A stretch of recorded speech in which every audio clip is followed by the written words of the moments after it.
Hi guys, it's Claire Nakti. I'm back with the third and final part of the research documentary exploring Bharani Nakshatra in depth as it actually manifests in our modern world through the art and lives of Bharani natives themselves. It's amazing to keep following the patterns connecting these individuals who have such a specific set of specialties, perspectives, and fixations through the centuries that they teach to all of us. Part 3 today begins with the foundation of these subjects explored in parts 1 and 2, but then digs down deeper into this nakshatra's most occult aspects. I'd love to be able to do this for each nakshatra or different topics in the future, and that will only be possible through subscriber support. Please consider joining my Patreon to fund this work, and if not that, then please be sure to share, like, and comment on this video to help my work spread. I appreciate that so much. Also, the huge and in-depth ebook version of this 3-part Bharani series is now published and available on my website. I really hope that you enjoy this final, deepest descent into Bharani's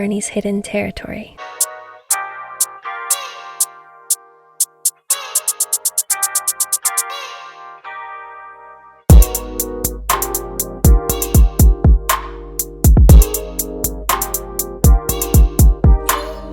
Where am I? Is this heaven? Am I in heaven or something? Up here? You mean in heaven? Hey, is this heaven? No. You're funny. What's funny about it? This is in heaven. You're not there yet. No, it isn't heaven. Is it H-E double hockey sticks? Hell? Hell? Hell. Is it hell? No, it isn't hell either. Our future here isn't hell. What is this place? This place is not really one place, and also is not the other place. It isn't heaven. Where am I? Between heaven and hell. The key concept that has been driven home through the Bharani works that I've explored so far is the understanding that Bharani is a transformational nakshatra relating to delivering one to their next state.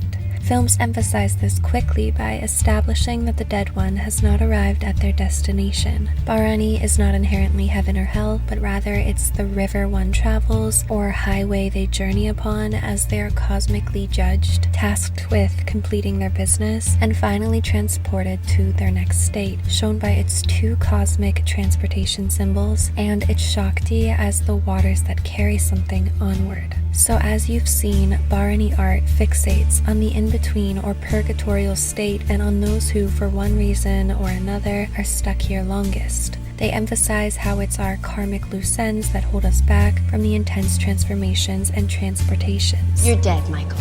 But you're not finished yet. There are some loose ends. What are you talking about? Loose ends? What are you waiting for? You're free. Almost. Not quite. But it's Bharani's responsibility and domain to ensure the death and rebirth process continues. Due to this fixation, they contemplate the nature and creation of the powerful attachments or karmic unresolved loose ends that keep one tethered to their dead identity. Look, there's only one thing anybody's ever trying to do here. Move on. Like I said, most folks skip. In part 1, I explored this through Bharani fixating on ghosts who linger in particular with their living lover, their soulmate, through death-defying romance. In part 2, I explored unfinished business through the lens of revenge, avenging the dead, bringing justice or bearing karma for one's victimized loved ones. I explored the Bharani sun native Shakespeare and the strong theme of revenge that runs through his work, including in his revenge tragedy Hamlet. This play also famously includes the prominent role of a ghost claiming to be Hamlet's father, I am thy father's spirit. who says that he is in purgatory or limbo. It is Ghost in particular who urges Hamlet towards vengeance. If thou didst ever thy dear father love. Oh God! Revenge is foul and most unnatural murder. An interesting anecdote that is still given credence is that it's been reported Shakespeare himself had played the ghost, like the many Bharani lingering ghost roles. In the film Casper, which popularized the phrase unfinished business in this afterlife context, all ghosts have unfinished business. That's why they don't cross over. I didn't go where I was supposed to go. I just stayed behind so my dad wouldn't be lonely. Bharani Moon Bill Pullman plays a therapist for ghosts. Step aside, Sigmund Freud. It's Dr. James Harvey, therapist to the dead, assisting what he calls the living impaired. She has trauma. She does? Uh-huh. Okay. How do you know? And that's why she doesn't like men. Okay. helping them to cross into the next dimension while truly hoping to find his deceased wife. Ghosts are simply spirits without resolution, with unfinished business. And it's my job to find out what that is. He's stuck, that's what it is. He's in between worlds. You know, it happens sometimes that the spirit gets yanked out so quick that the essence still feels like it has work to do on here. The dead have a lot of unfinished business, which is why we're still here. Bill Pullman's role in Casper begins to show in a broader way how Bharani natives are cast repeatedly as living individuals who are used as physical portals for the will of the lingering dead, especially those who they have some form of karmic tie or attachment to. While moon-rolled nakshatras relate to individuals who channel and allow communication between the living and deceased, and this is sometimes shown for Bharani natives due to their general association with death. I was in the cold winter mornings he spent with Ruth Connors, that strange, otherworldly girl who so easily accepted the presence of the dead among the living. Bharani individuals are typically shown having a special link with one deceased individual who they assist with completing their business. I think my hand touched hers. Yes, that's all it takes. She carried it now for the rest of her life. You're not supposed to look back, you're supposed to keep going. In Casper, his wife finally appears to him to tell him that he needs to let go, that she has no unfinished business for him to fixate on. You and Kat loved me so well when I was alive that I have no unfinished business. Please don't let me be yours. He was attempting to fulfill his cosmic role that, in that case, was unnecessary. Excuse me, I know that I'm like in the minority being the only living person here, but I do have a life. In Heart and Souls, a group of people die in a bus accident. As their souls leave their body, a baby boy is born in a car nearby. Where are we? Is this heaven? It can't be heaven, lady. It's a 58 Rambler. And there's a new baby. The disgruntled ghosts link onto this baby and only he can see them. The baby boy grows up to be Bharani Moon Robert Downey Jr. They linger with him, unsure what to do, for decades until they eventually find out he is meant to be a portal for them to accomplish that which they left unfinished. We know we're not dead. We know we're not alive. We know we're not there. For that matter, we're not here. We're...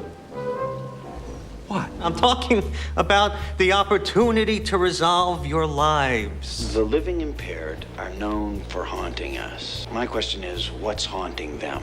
It's a lack of resolution. Well, you see, what you're supposed to have done is to take care of the one thing that would have made your lives complete. Well, how in the world are we supposed to do that? We're spirits. Your corporeal being. You're supposed to use him as a vehicle. And if he won't do it, you enter his body and you make him do it. One by one, they use their connection to him to gain closure with different business agreements, creative projects, their children, and so on, finishing with the romantic storyline of the spirit of a Bharani Moon woman. She feels bound to Earth because she was unable to tell her partner that she loved him before she died. The love we hold back is the only pain that follows us here. Another count on the Bharani ghost lover trope. This film exemplifies the difference between Bharani and the moon-rolled nakshatra's relations to spirits. While he can only see these particular spirits due to the karmic link that lets him be a conduit for their will, when he goes to a mental hospital, he meets a Shravana moon woman who can see all the ghosts around him as well as more, and even aliens. Due to being a general psychic messenger between realms like those shown in the Shravana films that I've explored before. Look, this is gonna sound crazy. Do you see any other people with me? Nobody. Besides those four. Do you really see them? Yes. The ones I see come to me in the daytime, and sometimes they stay around, like other planets. In both films, What Dreams May Come and The House That Jack Built, the messenger angel facilitator between the living and the dead is a Shravana moon native. Just as I showed them as mediums in the life realm for the living to communicate with the dead, here too they are mediums on the other side for the deceased. Shravana is this psychic impartial mediator or messenger between the planes, or often portrayed as the guiding angels. The moon-rolled nakshatras relay astral messages, accessing the bardo while conscious to share their visions. For Bharani, it's the realm of its cosmic state on which it dwells, or like the Yoni and the assassin, functions as a portal or conveyor for things moving in and out of it. And hereafter, the Bharani Sun woman, like in Lovely Bones, has a closer connection to the dead than average, but can only clearly see and communicate with the one who is her soulmate. I just don't get it. I mean, why can you hear me? Why can you see me? Why do you understand this? I don't get it either. Trust me. The Disney film Susie Q is interesting because it was made before the far more popular Lovely Bones and perhaps inspired it. The dead girl in both films is called Susie Q and has a charm bracelet as a major plot point. In the 1950s, a young girl on her way to prom dies tragically in a car accident. Lingering unfinished business with her family causes her to have to come back decades later, and a Bharani moon boy finds her charm bracelet. This energetically links him to her and allows them to communicate and feel one another. That's mine. You really can't see me. Well, I'm not blind. What do you want? You can hear me and see me? What were you looking for? I don't get it! What do you want from me? Your help. Jeepers. Oh, God, if you say that one more time! Sorry! We were supposed to have you help finish things for us, things we needed to do. What on earth makes you think I would do anything to help you? You can call them ghosts, if you like, or as I prefer, the living impaired. But the bottom line is, they need help sometimes. Of course, love between the living and the dead becomes a factor again. It's time for me to leave. Why? Because I did what I was supposed to do. See ya. See ya. No. I have to go. No. No. I love you. I have to go on. I know. I'm gonna miss you. As he helps Susie Q to transcend the in-between, he falls in love with her. I love you, Susie Q. Susie Q and Hereafter both portray the Bharani individual on Earth asking a spirit about the process of dying. How does it feel like? What, being dead? What's it like, What? dying? What's it like to die?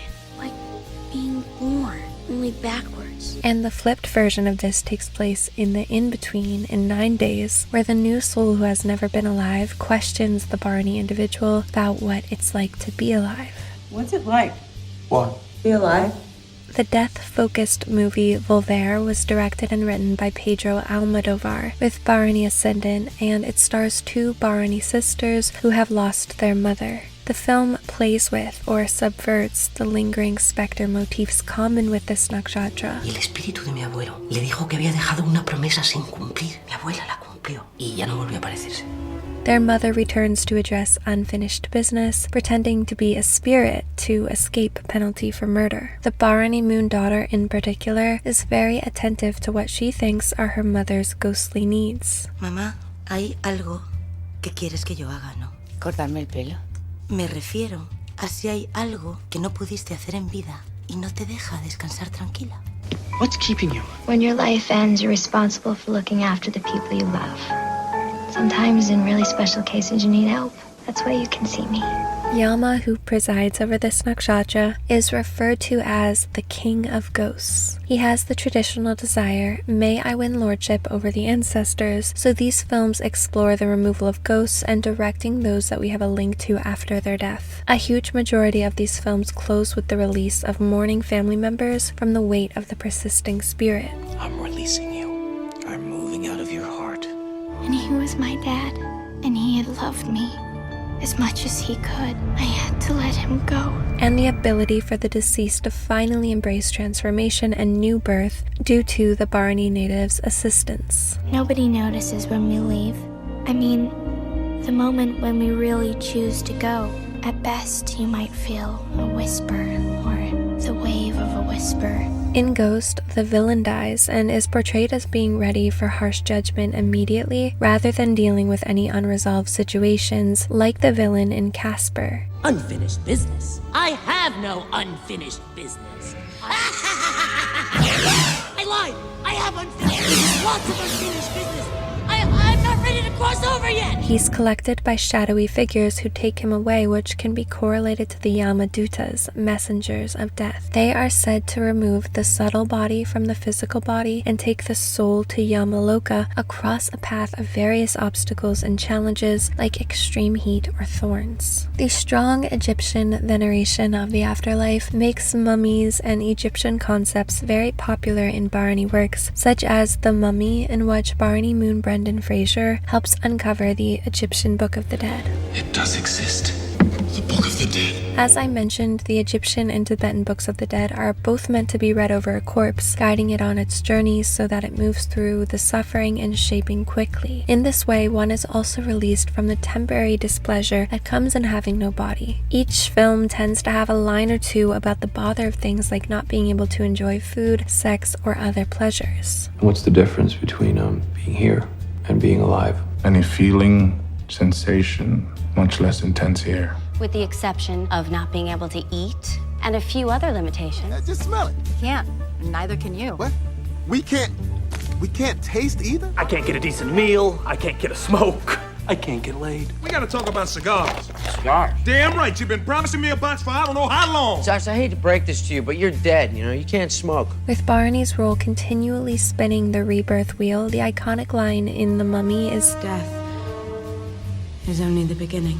something you may remember that Swedenborg and Jung also expressed. He'd say death is only the beginning. This death is only the beginning notion is written all over Bharani film marketing materials and is also the exact same line that begins the film The Serpent and the Rainbow, starring Bharani Moon native Bill Pullman, about the real creation of zombies in Haiti, a form of resurrected dead. Jung seemed to suggest that the modern West is more detached from Bharani themes in the way that Bardo Todal, beginning with death and ending with birth, goes in the opposite direction to what the Western mind would be familiar with. He even suggested that it may be easier for Europeans to understand if they read it from end to beginning. He says, unlike the eschatological expectations of Christianity, Bardo Todal is an initiation in reverse, preparing the soul not for death but for descent into physical being. The supreme vision comes not at the end of the Bardo but right at the moment of death, the most exalted moment where we are closest to liberation and the true earliest beginning of life in Bharani teachings, not the end. My trouble with Swedenborg is communicating with angels and ghosts, glorifying death as this grand passage. Death was his father's road to awe. That's what he called it, the road to awe. This begins to open up some more contemplations on the way that Venus transcends death, not just through the previously discussed power of love and attachment. Do you remember that pact we made? Kinda. We promised to never leave each other. Never ever. Never ever. You swear? I swear. And if you die, I'll come back. But also through forms of magical resurrection. Please, Candlemaker, come on, help me go back. I know what has happened to him. He lives again. Giving you life and form through the uniting of the phallus and the yoni, Venus is also the power that can resurrect you. I can't die now. Well, I really don't think you have a lot to say about this. Yes, I do. Bill Pullman's character dies falling into a manhole in Casper, and when only one ghost can use the resurrection machine in the mansion, it's this Bharani Moon native who comes back to life. McFadden claimed that he was haunted by the ghost of his dead son, and that he invented a machine to bring him back to life. The Lazarus. The name of this machine is alluding to the famously resurrected Saint Lazarus, who is synchronized in Lukumi with Babaluaye, the ruler of the dead and ancestors in Africa, like Yama in the East, who is also a dead individual resurrected. According to the Vedas, he is said to have been the first mortal who died. By virtue of precedence, he became the ruler of the departed. In Egypt as well, Osiris was the judge of the dead and was resurrected by Isis. Zombie girl says goodnight. And you are a zombie bride. I'm thinking zombies. What? You know, zombies, ghouls, the undead. Pardon me? Zombification. The process of making zombies, the living dead. Well, fucking zombies. Who is this irresistible creature who has an insatiable love for the dead?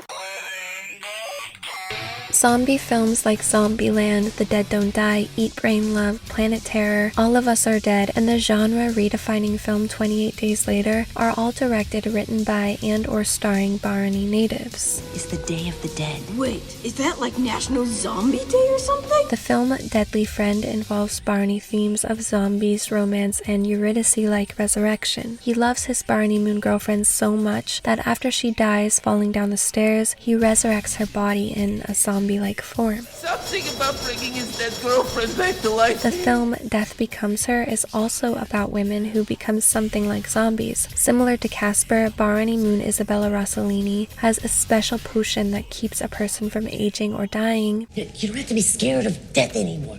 1 minute you'll be a ghost, next you're back on your feet, free to come and go as you please. Drink! Siempre viva! Live forever! Even though they have no vital signs and seem medically to be dead. She gives this potion then to the Bharani Moon native Meryl Streep. Death Becomes Her was originally meant to be a sequel to Tales from the Crypt, a 1972 film that starred the Bharani Moon native Joan Collins. Then the other two films that were possibly going to be Tales from the Crypt films were Tarantino's From Dusk Till Dawn and Peter Jackson's The Frighteners. Even Zombie Strippers, a combo of Bharani energies, was based on a story by the Bharani Moon native Eugene Ionesco. The contrast between Maga Nakshatra, which relates to actual physical death but not the soul's movement onward, and Yama, who carries away the soul, also sheds light on these zombie mysteries of Bharani considering both a body functioning without the soul or the soul's experience without the body. Bharani Moon Diego Luna also stars in the film Flatliners, in which a group of medical students purposefully die for a short period of time before being revived in order to experience the after-death state and its lessons. From this experience, learning of its harsh judgment and the way their fears come alive in the Bardo state, they improve their living behaviors. I want to make amends,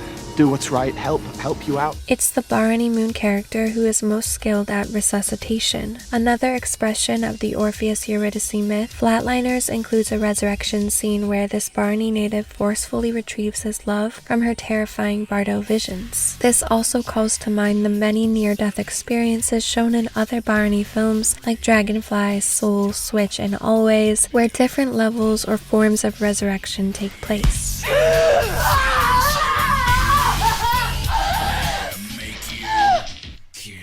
Pet Cemetery is a conglomeration of Bharani themes. In it, a Bharani moon man is shown an Indian graveyard where, if you bury a dead creature, it will come back to life in a zombie form. The scene depicts the man resurrecting his dead son first,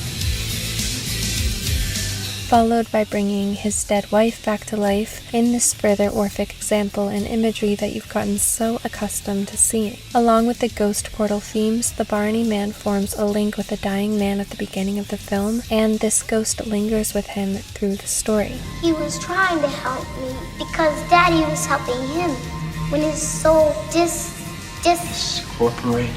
With these resurrection and zombie themes, the phrase rising from the grave comes to mind. Bharani natives' roles in Kill Bill, I Know Who Killed Me, Serpent in the Rainbow, and Death at a Funeral are all examples of this concept of being poisoned or injured badly, buried alive or dead by someone knowingly or unknowingly. I'm gonna spend the next 50 hours buried alive in this coffin. And later breaking from the casket as a symbol of resurrection or being confusingly unkillable. No. Hold on. You're fucking dead. I was, but now I'm back. You're supposed to be dead. You should be dead by now. Why aren't you dead? I fucking buried you. Looked dead, didn't I? Well, I wasn't. But it wasn't from lack of trying, I can tell you that. I pushed her down the stairs and she is absolutely stone cold. And she was saying the most monstrous things and she's dead and I did it. Well, should I call them right now? No. Ernest! You pushed me down the stairs. Just as I've expanded on in part 2 that they embody the idea of retribution, of never allowing people to escape their past or the consequences of what they've done, even transcending death to gain justice.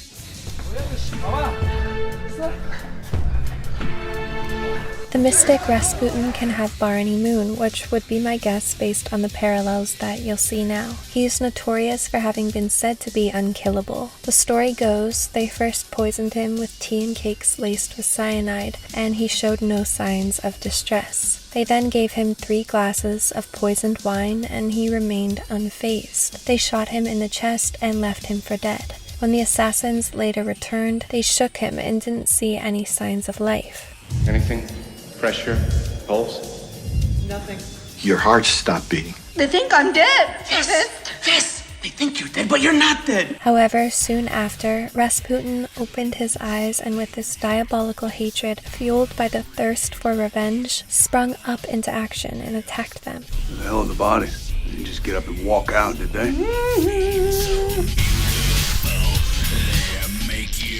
His killer wrote, "This devil who was dying of poison with a bullet in his heart must have been raised from the dead by the powers of evil. There was something appalling and monstrous in his diabolical refusal to die." The way the lightning struck you, you have to have been killed on the spot. It's simply impossible. This is no longer a case of a living dead man, but of something else. Again, this calls to mind Sanjivani Vidya, the power to resurrect the dead which only Venus as a planet is granted. This is something totally new. We don't have anything that can put somebody in, then back out of death. And all we gotta do is go and get it. Rasputin called himself the secretary of the Tsar's soul, and prophesied that his death would lead to the demise of the Tsardom, which did take place 2 months after his passing. Relating to Bharani natives as portals for the will of the dead, in this case it was for the Russian ancestors to be avenged. The occultist Rudolf Steiner said of Rasputin, "Everything about him is true. It's only through him that the spiritual world, the Russian folk spirit, can now take effect in Russia, through nobody else." As more literal portals or gatekeepers for the dead too, in our house, a Bharani moon boy mourning the loss of his parents builds a portal machine from which their spirits seemingly can emanate. It's one thing bringing my parents back, but I'm pretty sure everyone else would rather their loved ones stay dead. We embrace inhabited houses as a blessing, portals between the two realms. And perhaps it's our Swedenborgian friend who first opened the portal door. We are good at that. I've opened some kind of door, whether I like it or not. In Ghostbusters, Bharani ascendant native Sigourney Weaver also becomes a portal for a huge range of ghosts to come back to Earth. I am the gatekeeper. In an apocalyptic ending, Sigourney Weaver as the gatekeeper is depicted with 2 black monster dogs on either side of her. This is a pattern that can be frequently seen with Bharani women. It's the same with Isabella Rossellini and her 2 black dogs in Death Becomes Her, and with Rosario Dawson as Persephone in Lightning Thief. In Hindu mythology, Yamaraj is said to have 2 dogs with 4 eyes who guard the road to his abode. In Greece, Cerberus was the hellhound who guarded the gates of the underworld. In Egypt, the god of death who ushered souls into the afterlife, Anubis, was shown as a canine or a man with a canine head. In Irish folklore, Cúsidi is a spectral hound and harbinger of death who carries away the soul to the afterlife, and those are just some of many cultural examples linking dogs to the realm of the dead. This persists in our modern consciousness. In films like What Dreams May Come and Hereafter, the ghost is able to attract the attention of a dog when humans cannot see him. Mommy, what's wrong with Roger? You hear me? Come on, bark! Ginger, you see me. She does. Dogs are different. Or in many works, a past dog is the first thing that one encounters upon dying. In Outward Bound, his dog's bark is what allows him to resurrect himself, pull himself back into his body, and then drag the Bharani Moon Woman back out of limbo too. And I don't know why you left me for a while. I thought I heard a dog bark. Laddie. Dogs are creatures which have had the power to gain a unique position in the world as liminal beings. They came from the wilderness into human homes and still can access power in both realms. They go between domesticated and undomesticated worlds, like these works showing transitions between our world and the underworld. So Bharani natives frequently feel a special connection to dogs. Now, like the notion that death is only the beginning, the film The Fountain is known for its line, "Death is the road to awe." The Fountain is by director Darren Aronofsky, whose C-rated rounded birth time would allow for Bharani ascendant. On a side note, Aronofsky originally envisioned the Bharani native Cate Blanchett for the Eurydice role as he was writing the movie. The Fountain is a work encouraging one to meditate on death, to come to terms with mortality through the perspective of a man watching his young wife die from an illness. Desperately holding the belief that death is a curable disease, he spends the film trying to find a plant that brings immortality and eternal youth before it's too late. The fountain explores the couple's existence in 3 parallel realms, or often it's interpreted as different incarnations. One in the present reality, the other is in the past or in her psyche, the psyche of someone who embraces death as the road to awe or immortality, and the final is in the future or his psyche, the mind of someone who wants to destroy death. He projects despairingly towards what they call in the film the Death Star, Xibalba, to attempt to destroy it before his wife dies. The Mayans called it Xibalba. It was their underworld, the place that dead souls go to be reborn. Fearing death, being unable to enter the death realm with her, like in Final Destination, he tries to escape it. So Death's scythe is able to divide and separate them. I want you to be with me. I am with you. Look, I'll always be with you. The message Aronofsky was trying to convey here calls to my mind specifically Plato's take on the Orpheus-Eurydice myth, which condemns the fear of death. Plato's representation of Orpheus was that he was a coward. Instead of choosing to die in order to be with his love, he mocked the deities in an attempt to visit Hades to get her back alive. As his love was not true, meaning that he was not willing to die for it, Plato claims he was punished by the deities who tricked him into thinking that he could pull his love from death's grasp with an aberration of her. In the end of the fountain, though, he embraces his own eventual death, and finally, in doing so, the film suggests that this is how he is able to reunite with her eternally. Together we will live forever.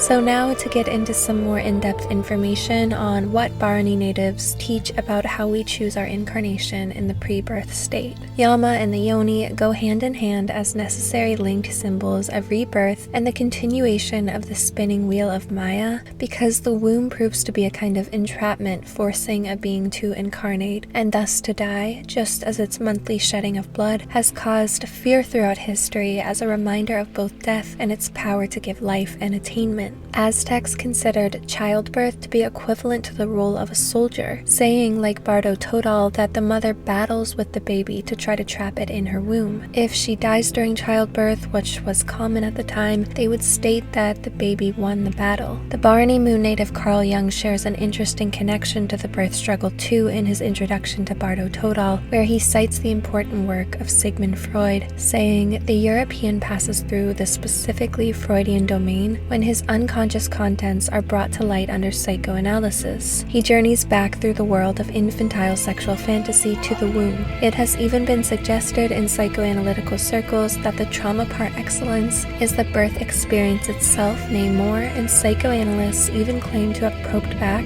to memories of intrauterine origin." He goes on to write, "Here Western reason reaches its limit, unfortunately. I say unfortunately because one rather wishes that Freudian psychoanalysis could have happily pursued this still further back. Had it succeeded in the bold undertaking, it would surely have come out beyond the Sidpa Bardo and penetrated to the lower reaches of the Chonyid Bardo." Bharani films always clash these experiences of birth and death together, rarely separating these two concepts. Bharani Moon Gaspar Noé's film climax begins with the line, "Being born is a unique opportunity, existence is a fleeting illusion, and death is an extraordinary experience." It collides birth and death in that, in describing the deaths in the film, he says, "When the doors are open, it feels like the womb of a mother being ready to throw you away, and the lights on the other side of the tunnel. The whole movie is very womb-like."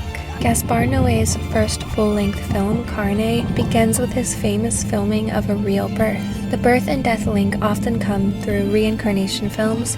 So you mean we're stuck in this world for all of eternity? You mean there's nothing better out there? But also onto that more sensitive topic, to films that depict the death of the mother or baby during gestation or childbirth, such as the film Pieces of a Woman, starring Bharani Moon Vanessa Kirby, known for its 24-minute birthing scene and agonizing subject matter, a mother's grief for her baby. It's a theme that somehow works its way into so many Bharani films. Previous movies I've mentioned, like Lady Snowblood, Kill Bill, Irreversible, Switch, and Dragonfly, and or begin with death or harm to the mother or newborn baby. Like Sigourney Weaver as an apocalyptic gatekeeper ghost portal, Bharani also depicts birth struggle in the idea of being a Yoni portal for an apocalyptic child. He chose you out of all the world, out of all the women in the whole world. He chose you. He arranged things because he wanted you to be the mother of his only living son. Most famously and influentially, Bharani ascendant Mia Farrow deals with the painful realization that she is carrying Satan's apocalypse child in Rosemary's Baby. The same focus, a woman carrying Satan's child, is explored in End of Days, written by a Bharani moon man. La signa dell'occhio del Signore. La bambina nascerà oggi. She was chosen to bear his child. If she lives to bring about the end of days, there will be no redemption. Bharani moon Demi Moore goes through the same situation in Seventh Sign. Judeo-Christian mythology, the Guff is the Hall of Souls. Every time an infant is born, this is where its soul comes from. Because there are only a finite number of souls in the Guff. It is when the last soul is used and the Guff is empty that the world will end. She finds out that her fetus will be the first soulless baby born, which will end the world. It also has reincarnation themes. She remembers she is the reincarnation of Saint Veronica, who gave the dying Jesus water. Through this memory, she taps into strength and courage. Will you die for him? Yes!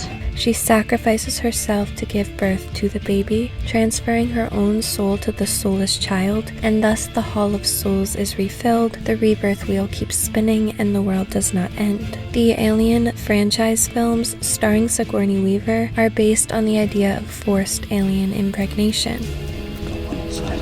In the third film, she discovers the embryo of an alien queen growing inside of her. This Nakshatra theme repeats again in the Prometheus installment. There's no bloody way. I'm 3 months pregnant. Well, Doctor, it's not exactly a traditional fetus. Where Bharani moon Numi Rapace discovers she is pregnant with an alien and performs a C-section on herself. What have you done to its eyes? He has his father's eyes. So whether through being ghost portals or Yoni portals, the Bharani natives in these films are the gatekeeper even to these destructive forces. Trying to get me to be his mother. Aren't you his mother? This calls to mind the Moonchild ritual in occultism described by Crowley, when a woman's womb is used as the ritual triangle to birth a spirit or deity. For anything to manifest on the material plane, even the thing which brings total endings and new beginnings, it must first be granted entry through the Bharani portal. Bharani has some strongly apocalyptic themes since it's present even when an entire community, culture, or planet is faced with a kind of extinction event, a major transformational judgment, or purification of the entire collective.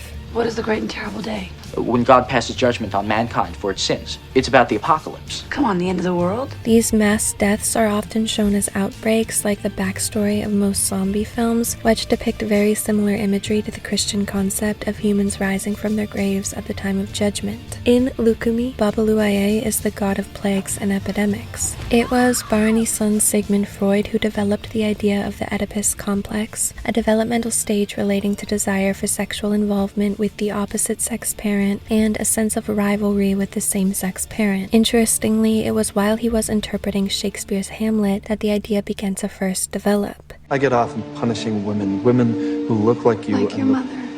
Yes. In many Bharani works, there are strong undertones of this concept of being pulled towards the mother in a sexual manner, but Bharani plays with this idea mainly due to its unconscious acknowledgement of one's pre-birth experiences. In many traditions, it's said that one will gravitate for their rebirth to a yoni that is similar to the one they've familiarized with during life, meaning the feminine energy they felt attachment and attraction to. In this way, the mother represents things an individual has been attracted to previously, which pulls and tempts one into the act of reincarnating, as the earth is correlated to women. It's this unconscious attraction to the feminine that makes the wheel of samsara spin as it pulls you into Maya. Just as in life the sight of women inspires procreation, in the after-death state the sight of the womb seduces one into taking a form, self-creation, in any one of the resonant realms such as human or animal. Alright, we got white pussy, black pussy, Spanish pussy, yellow pussy, even got horse pussy, dog pussy, chicken pussy. Come on, you want pussy? Come on in, pussy lover. Blue Velvet is strongly interpreted as being about the Freudian Oedipus complex of combating with his father, symbolized in the work as the villain, and feeling sexually drawn towards the mother, the figure that Rossellini symbolizes. Oh, mommy, mommy. Oedipal contemplations are found across tons of Gaspar Noé's work. Reminds me sucking on my mother's nipples. In Enter the Void, the main character's strongest and most potent after-death memories are those involving his mother and in his intimate situations with her as a child, and then when he chooses the Yoni to reincarnate into, her face flashes over the new mother for a moment. So immediately in the death state when the body is gone that linked them by blood, his soul displays a deep attraction to the mother. Oedipus is a major theme of Old Boy in that he's tricked into committing incest by the one who wants revenge on him. Freud outlined this concept, and Jung took it further in some ways, saying that women also felt this towards their fathers, which he coined the Electra complex. A Dangerous Method focuses on this specifically, showing a patient of Jung and Freud who felt shame in being sexually excited by her father's childhood punishments. Would you repeat that, please? I couldn't quite hear. In some Asian countries with the idea of filial piety, one enacts a form of deep respect or worship towards their parents or elders like God. When you are a disembodied consciousness, you choose your parents to shape your incarnation, so you're choosing parents that have corresponding morals and restraints that produce your form for you. So by this logic, treating the parents like God ties to how one's parents embody the moral qualities that led to you obtaining that particular form that represents your current spiritual state. That is why parents are microcosmically God, the creator, or the whole universe to that child. You choose a mother that represented the qualities you were attracted to in your previous life and links to your new sensorium, your moon, the perspective through which you now interact with Maya and interpret it. Your father represents you, the individual, one's sun in their chart. By procreating with your mother to birth you, he's similar to you, his son or daughter, in being attracted to the same things. So the sun, the father, represents your soul and is the significator of the first house, your individuality. Your parents produced all of your sense organs, and they show your initiating relationship with the masculine and feminine poles in reality, which produce all things and of which is at the core of your psyche. Now I'm going to explore one last topic and then move on to a final art example which combines almost all Bharani themes in one. That last topic, which I'll mention but not go into too deeply, is the connection of Bharani to cannibalism, dismemberments, amputations, and even organ theft. Let's eat! It of course makes sense with the zombie significations, as they are also cannibals who often have missing limbs. We ate our friend! The cult film Cannibal Holocaust, written and directed by a Bharani native, popularized the genre of cannibal horror. In the recent movie Corporate Animals, Bharani Moon Demi Moore starts eating her co-workers when they're trapped in a cave. She's been feasting on fresh meat while we've been starving? So that's why you didn't want us to eat Brandon. You wanted to keep him all to yourself? In the brand new film Fresh, a Bharani girl is kidnapped by a cannibal who keeps women alive so their meat is fresh, as he slowly amputates each part of them. I'm gonna sell you meat. People pay me a lot of money for it. I'm not gonna kill you right away, because the fresher the meat, the better, so. In Lindsay Lohan's I Know Who Killed Me, she is kidnapped and her captor amputates her leg and hand. Bharani horror films frequently feature non-consensual or consensual cosmetic surgeries or amputations, oftentimes seemingly in a fetishistic way. She's got one leg. Easier access.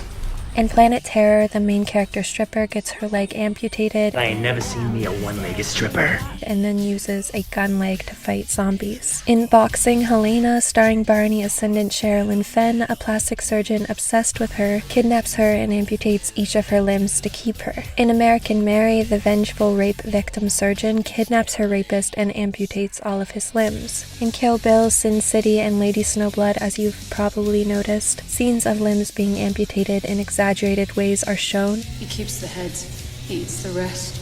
In one scene even depicts the bride after a violent revenge rampage, saying, Mada, inochi ga aru mono! Sore wa motte kaeru ga ii! Tadashi, nakushita ashi wa oitete morau yo. Ore wa mou watashi no monda. A comedic spin on these themes is shown in Death Becomes Her,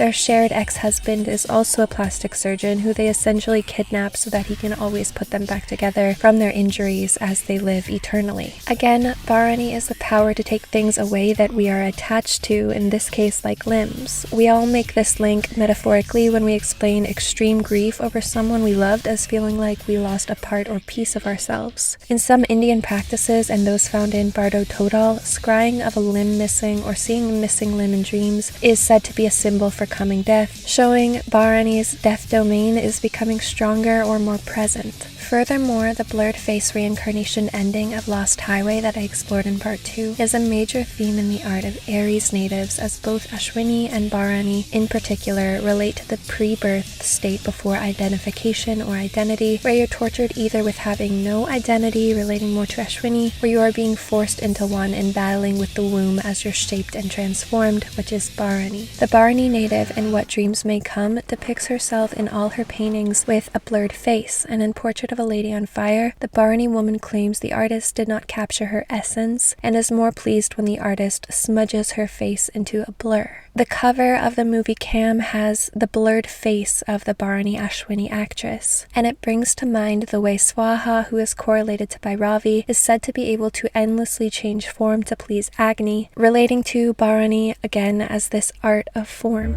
Perhaps the most overwhelming overlap of Bharani themes to finally explore is the video game Silent Hill, written by Hiroyuki Awaku, a Bharani moon native who unconsciously collected and combined so many Bharani influences. Silent Hill's biggest influences were Jacob's Ladder and Lost Highway. In Jacob's Ladder, there is a particularly influential scene of rapid head shaking, face blurring in his after-death state. Silent Hill was also primarily influenced by the blurred face agonizing art of Francis Bacon, who had Ashwini moon, and by the form distorting art of Hans Belmer with Bharani moon. Each of the 3 Silent Hill games written by Awaku had special Bharani themes. Silent Hill 2 is perhaps the most interesting, an absolute Orpheus Eurydice tale. Like in Lost Highway, a man kills his sick wife but loses the memory of this in the purgatory state. His name is James Sunderland, purposefully the same initials as Jacob Singer in Jacob's Ladder. He wears the same M65 Army field coat. He goes to Silent Hill from the letter he finds from his dead wife to retrieve her. I'm alone there now, in our special place, waiting for you to come to see me. A dead person can't write a letter. Mary died of that damn disease 3 years ago.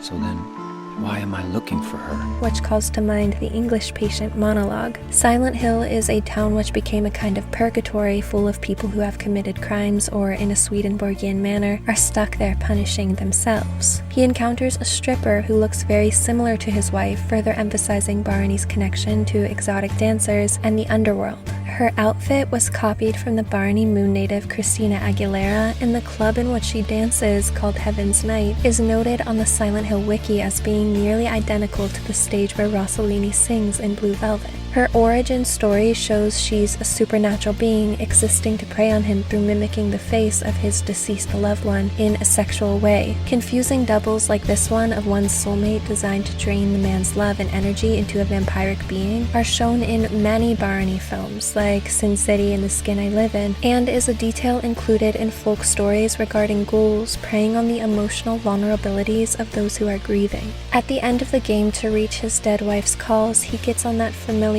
boat and crosses a misty lake. Different endings can be unlocked, but ultimately what is revealed is that if he realizes what he has done and admits and accepts punishment, he can move on. I needed someone to punish me for my sins.